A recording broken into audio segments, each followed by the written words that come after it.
Hello everyone. Hope you all are doing well. So today we are going to do the remaining parts of our economy current affair series.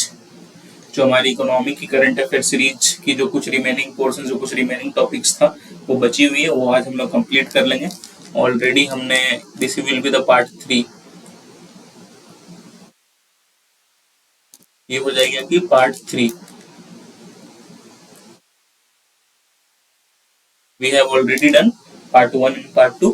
और इससे पहले हमने polity की कर चुके हैं. Current affairs we have done the current affair series of polity. We have done the current affair series videos of art and culture. Economy we will finish today. So all the important things we are doing, and we have done about of environment. Remainings are the international organizations and the science and tech. I think there will be 2 videos of international organization और 2 lectures होंगे science and take के. इसमें ये दोनों मैं complete कर दूंगा. और एग्रीकल्चर की भी right of it is just about to finish. तो I think on from first I can say कल से I think we are ready to go with agriculture. कल या परसों से we will be starting agriculture. That is from 1st और from 2nd of May we will starting agriculture. और ये agriculture की भी I think 3 to 4 short videos में मैं कंप्लीट कर दूंगा.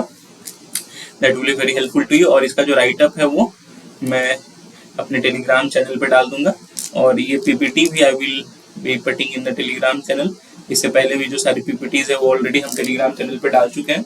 So you can follow, you can join the Telegram channel and you can get this PPTs, जिससे कि आपकी जो रिवीजन है वो काफी क्विकली हो जाएगी. Because this reading with the PPTs are easy thing. 18, 20, 30, 40 slides की पीपीटी और आप जल्दी जल्दी आप उससे एक बार रिवाइज कर सकते हो. और वीडियोस देख लोगे तो आपको ध्यान में सारी चीजें रहेंगी. So please do join the Telegram channel. और ये इसका लिंक जो है मैं कमेंट में पिन कर दूंगा. So you can using the pinned comment you can join to the channel or you can download these PPTs. So it could be very helpful to you. और उसके बाद कल next we will try to do international organisation, science and tech और agriculture को भी हम लोग खत्म कर देंगे. This agriculture will be very important because जिसने भी जैसे एग्रीकल्चर में हर साल 5 से 7 क्वेश्चन आते हैं. तो around 80% of the question, that is 5 में से 4 क्वेश्चन आप इस राइटअप को और इस वीडियोस के थ्रू कर पाओगे. इसलिए प्लीज डू फॉलो इट. काफी उसमें मेहनत मैंने की हुई है और जल्दी आ जाएगी. और थोड़ी लेट इसलिए आगे आ रही है बिकॉज की थोड़ी लेट ही अगर कर रहा हूँ तो आपके दिमाग में सारी चीजें फ्रेश रहेंगी. अगर काफी पहले मैं 2 महीने पहले करा दिया होता तो शायद अभी तक आप भूल भी सकते हो. तो प्रीलिम से 10-15 दिन पहले ही करना. दैट इज कि आपके दिमाग में सारी चीजें फ्रेश रहेंगी. और एक बार आप राइटअप भी रिवीजन कर लो. अराउंड 100 पेजेस का शॉर्ट राइटअप है, उसमें मैं हाईलाइट कर दूंगा क्या क्या चीजें पढ़नी है. तो आप उसको अगर 10-10 पेज भी पढ़ोगे तो 10 दिन में आप आराम से एक बार रिवाइज कर लोगे. That will be very helpful. ठीक है. And this videos are also going to be very helpful to you because की अभी प्रीलिम्स के नजदीक जो भी चीज आप ये सारे करंट अफेयर सब देखोगे तो सारे टर्म्स वगैरह आपके ध्यान में रहेंगे. You will be able to approach the answer of prelims very nicely. So let's see the topics today. So first of all, multi-dimensional poverty index. तो ये तो हमेशा से न्यूज में ही है. So generally traditionally जो है poverty is calculated based either on income levels or income data, or if income data is not available on expenditure levels. So generally आप देखो तो poverty किस 2 methods पे calculate की जाती है, income levels पे और expenditure levels पे. और पॉवर्टी लाइन्स हम लोग उस हिसाब से बनाते हैं. लेकिन मल्टी डायमेंशनल का मतलब क्या है कि इसमें ये सारी चीजों को छोड़ के हम लोग काफी सारे डायमेंशंस लेंगे जो पॉवर्टी के होते हैं. जैसे कि हेल्थ हो गया, एजुकेशन हो गया, स्टैंडर्ड ऑफ लिविंग हो गया. दैट इज एक्सपेंडिचर और इनकम से अलग के को छोड़ के भी जो ब्रॉड डायमेंशंस हैं we will take into it. इसीलिए इसका नाम ही है मल्टी डायमेंशनल पॉवर्टी इंडेक्स. तो ग्लोबली जो हमारी एमपीआई है वो 10 इंडिकेटर्स का यूज करती है to publish the multi-dimensional poverty index. 10 indicators में जो health हो गया, education हो गया, standard of living are the broad indicators. अब इसके अंदर देखो तो health dimension के अंदर आपका there is nutrition, there is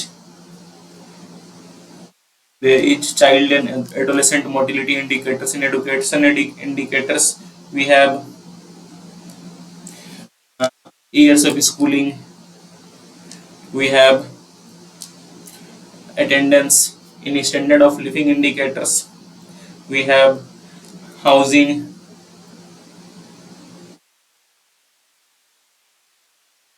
we have housing, household assets, we have type of cooking, we have access to sanitize and drinking water, electricity, other things.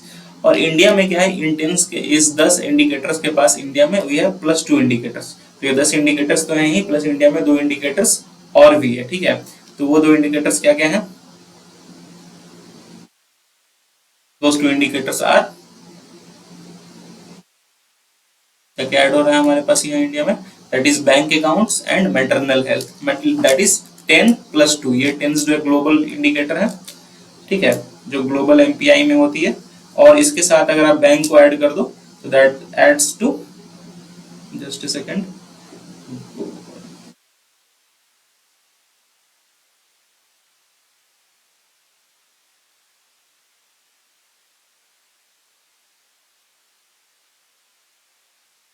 Sorry sorry for the delay, actually call आ रही थी and I can't pause the videos on this thing. So let's start now.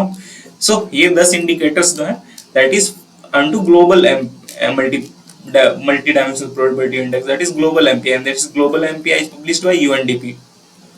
So ये global MPI UNDP publish जो करता है, उसके अंदर 10 dimensions है अंदर, health, education, standard of living. India में जो है नीति आयोग पब्लिश करता है, and we have 10+2, that is 2 extra dimensions को हमने ऐड किया है, which is different from these dimensions, that is bank accounts and maternal health.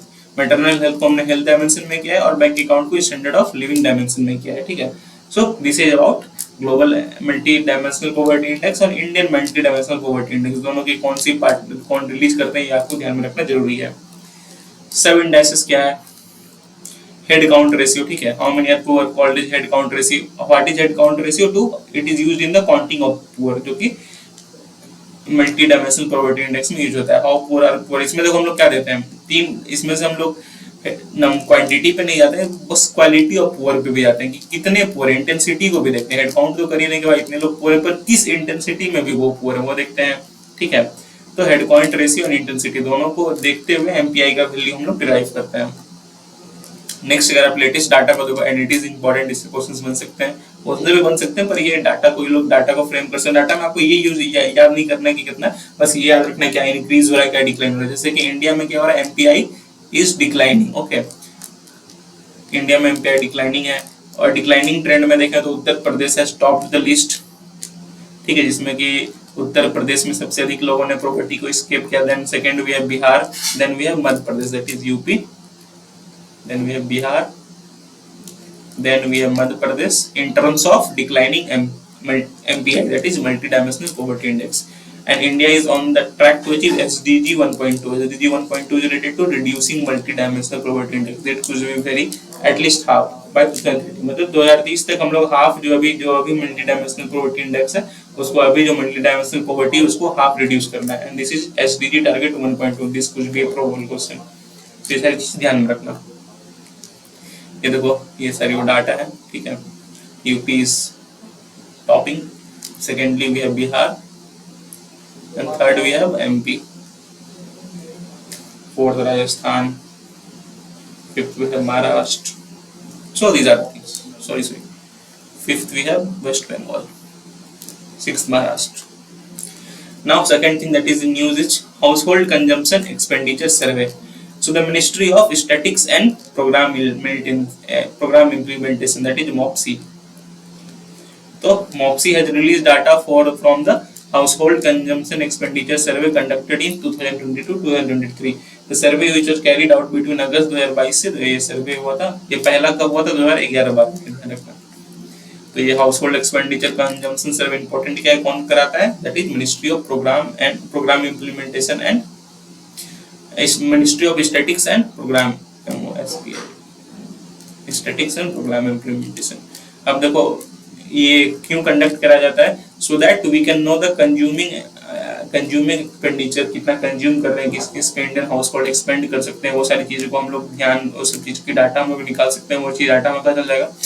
It plays an key role in reviewing critical economic indicators जैसे GDP, poverty levels, consumer price inflation, ये सारी चीजों पर हम लोग को एक अच्छा रिव्यू मिल जाता है। Income expenditure levels of house hold, ये सारी चीज हमें पॉलिसी मेकर्स को भी पता चल जाती है, स्पेंडिंग के बारे में पता चल जाती है, पॉलिसी मेजर्स किस तरफ जाना चाहिए, क्या एफिशिएंसी है पॉलिसी मेजर्स की, जो पॉलिसी मेजर्स आया वो किस तरह से काम कर रही है इन पॉपुलेशन, वो सारी चीज पता चल जाती है। इस सर्वे के मेजर आउटकम्स क्या कह रहे हैं? The income level of both urban and rural households have Ryzen, this is important. Urban का भी और रूरल का भी, दोनों both has risen in the last survey, with rural household showing the sharper growth in spending. अब यही term अगर आपको यूपीएससी में दिया जाए कि रूरल हाउसहोल्ड में जो है शार्पर ग्रोथ है, तो काफी बार आप सोचोगे, एलिमिनेट कर दोगे, नहीं ये स्टेटमेंट तो हो नहीं सकता, रॉन्ग, शार्पर वर्ड थोड़ा ये एक्सट्रीम वर्ड भी लग रहा है, पर दिस इज राइट। अर्बन और रूरल दोनों में इंक्रीज हुआ है, बट रूरल में काफी शार्पर ग्रोथ है, ठीक है। The average monthly per capita consumption expenditure of both rural and urban household is doubled, दोनों इंक्रीज हुआ है बट डबल भी हो चुका है। Out of the total expenditure, 46% was spent on food items in rural households and 39 in urban household। मतलब अगर food items में देखे जाए तो food items में 46% expenditure करती है rural household और 39 urban household। So this you must know। So is there a need to review the inflation basket? जो हमारा inflation basket है उसको क्या review करना चाहिए? तो inflation is calculated on basis based on the change of price levels and items of large basket, ठीक है। For accurate calculation of inflation, the basket of goods should be represent the consumption expenditure pattern of households, be it rural and urban। तो अभी जैसे हम समझाते हैं, we have consumer price index and we have wholesale price index। So generally जो अगर आप देखो तो consumer price index को ही यूज किया जाता है, it is called retail inflation, ठीक है, and it is calculated by NSSO। ये ध्यान रखना, मंथली डाटा ये रिलीज होता है monthly, and it is also use to grant dearness allowance. अगर आपसे पूछ जाए कि डियरनेस अलाउंस को ग्रांट करने के लिए हम लोग किसका यूज करते हैं, कंज्यूमर प्राइस इंडेक्स या हाउसहोल्ड सॉरी या होलसेल प्राइस इंडेक्स को, तो you will go with consumer price index. और काफी जैसे पिछले बार जो लास्ट सर्वे हुआ था, ये आपका एससी हाउस होल्ड वाला सर्वे जो था वो 11 ईयर्स बाद पहले हुआ था, जो कि MOSPI ने कराई थी, और अभी तक से वहां से 11 साल में काफी चीज बदल चुका है, तो हमें जो बास्केट है उसको भी चेंज करने की जरूरत है।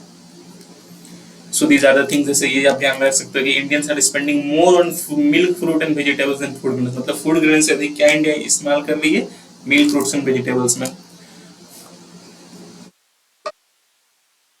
और अगर आप बात करें तो सेरेल्स और पल्सेस में जो इंसान अब कम स्पेंड करे as compare to the fruit grains, we spending less on cereals and pulses। Secondly, milk is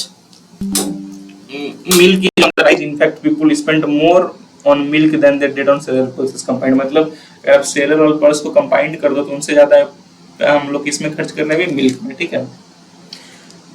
fruits and veggies ने पहली बार जो है आपका मतलब फ्रूट्स एंड वेजी ने पहली बार सेरेल्स को ओवर पावर कर दिया, मतलब उसको पास कर चुके हैं। एग्स, फिश, मीट, इन सब का प्रोडक्शन काफी बढ़ा है। नहीं, इन सब का प्रोडक्शन काफी थोड़ा सा टिल्ट जो है एनिमल बेस्ड प्रोटीन्स के तरफ नहीं होकर के प्लांट बेस्ड प्रोटीन्स जो है, सॉरी एनिमल बेस्ड प्रोटीन का ही आपका एक बढ़ा हुआ है कंजम्पशन, और प्लांट बेस्ड प्रोटीन्स की थोड़ी सी जैसे पल्सेस वगैरह की थोड़ी कम हो गई, जैसे पल्सेस की मैंने बताया, सेल्स की भी कम है, ठीक है। तो जो एनिमल बेस्ड प्रोटीन्स की तरफ हमारा कंजम्पशन ज्यादा बढ़ा है, that is egg, fish and meet.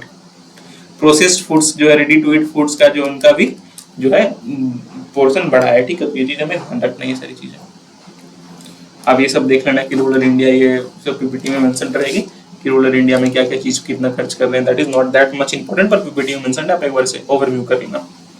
Then we have leads survey, that is logistics years across different states. So it is a data driven access जो हमारे सारे स्टेट्स एंड यूटीज में हो रहा है, ठीक है। जो वर्ल्ड बैंक का logistic performance index that is LPI, उसके बेसिस पे इंडिया ने लीड्स का स्टार्ट किया हुआ है, ठीक है। ये ध्यान में रखना, logistic performance index is released by world bank, it is important. Survey हमें क्या बताता है, दैट जो काफी पैरामीटर्स पे such as quality of roads, cost of logistics, availability of skill workforce है इम्प्रूव, ये सारे पैरामीटर्स हम लोगों ने इम्प्रूव कर लिया हुआ है, ठीक है। 5 states namely Gujarat, Tamil Nadu, Karnataka, Maharashtra and Telangana, ये 5 स्टेट जो है 70% ऑफ द एक्सपोर्ट्स को कंज्यूम करते हैं, ये ध्यान रखना, ठीक है। 70% of the exports of India from only 5 states, that is Gujarat, Tamil Nadu, Karnataka, Maharashtra and Telangana. ऐसे भी आप परसेप्शन है कि ऐसे भी आप जो from the recent from the historical times जो भी पोर्ट सिटीज हैं those are exporting more as compared to the landlocked areas or landlocked states. ठीक है, और जो हमारा नॉर्थ ईस्ट सेक्टर है उसको मैक्सिमम हमें अपलिफ्ट करने की जरूरत है, okay, because they are the backward ones in comes of when it comes to logistics. Goa हो गया, उड़ीसा हो गया, वेस्ट बंगाल हो गया, ये अभी भी कोस्टल स्टेट्स हैं। जैसे हिस्टोरिकली मैंने बताया कोस्टल स्टेट्स अच्छा करते हैं, पर जैसे गोवा, उड़ीसा, वेस्ट बंगाल ये कोस्टल स्टेट्स होके भी थोड़ा अदर कोस्टल स्टेट से कम परफॉर्म कर रहे हैं, तो इनको भी थोड़ा सा ग्रोथ की जरूरत है। ठीक है, अब देखो अचीवर्स में आप देखो तो Andhra Pradesh, Gujarat, Karnataka, Tamil Nadu, these are under achievers. Fast movers में ये कोस्टल स्टेट्स की बात हो रही है, ठीक है, कोस्टल स्टेट्स की, ये लैंडलॉक, ये नॉर्थ ईस्टर्न, ये न्यूट्रेटिव। आप इसमें एक चीज आप देख सकते, use of terms, achievers, fast mover, aspires, मतलब यूज ऑफ पॉजिटिव टर्म्स। ऐसा नहीं है कि भाई आप फेल कर गए आप पास कर गए, नहीं, पॉजिटिव टर्म्स का यूज किया गया, और ये सारी चीज ध्यान रखना, ठीक है। एक बार आप इसको पीपीटी में देख लोगे। Next thing that is in news, that is semiconductor manufacturing in India. ठीक है, सेमीकंडक्टर क्या है, that is semiconductor, they are not proper conductor, मतलब वो कंडक्टर और इंसुलेटर के बीच की प्रॉपर्टीज रखते हैं। Suppose conductor, it is insulator, तो उनके बीच की properties that is semiconductor, between that of a conductor and insulator. ये electronic devices such as mobile phones हो गया, लैपटॉप्स हो गया, जितने इलेक्ट्रॉनिक डिवाइसेस हैं उनमें इनका काफी रोल है, ठीक है। सेमीकंडक्टर फैब्रिकेशन को जिसको हम फैब भी बोलते हैं, ये जो process of manufacturing semiconductor devices such as integrated circuits, transistors, semiconductor wafers, ठीक है, ये सब हमें काफी हेल्प करता है इन प्रोड्यूसिंग दिस थिंग्स। अगर आप इंडिया में बात करो तो जो सेमीकंडक्टर्स हो गया, ठीक है, generally they use germanium, gallium arsenide और कैडमियम सेलेनाइड। तो और इसमें इम्प्योरिटीज ऐड करते हैं डोपिंग। जिससे मान के चलो कोई कंडक्टर है, उसमें आप क्या करोगे, इम्प्योरिटीज ऐड कर दोगे, उसको डोप करा दोगे ताकि वो सेमीकंडक्टर की तरह एक्ट करे। तो this is what you done, ठीक है। और हमारे पास अभी सेमीकंडक्टर चिप की शॉर्टेज इन द वर्ल्ड, ठीक है, तो उसका हम लोग अभी मार्केट कैप्चर कर सकते हैं।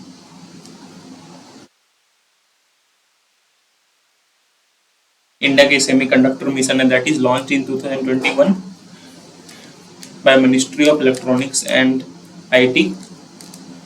ये सारी उनकी ये है, ठीक है, ग्लोबल एक्सपर्ट्स को यूज करके ग्लोबल डिस्प्ले इंडस्ट्री में, ये सारी इंडस्ट्री में हमें काफी काम करना है। बस ये ध्यान रखना कि it was launch by ministry of electronics and information technology that is MITI।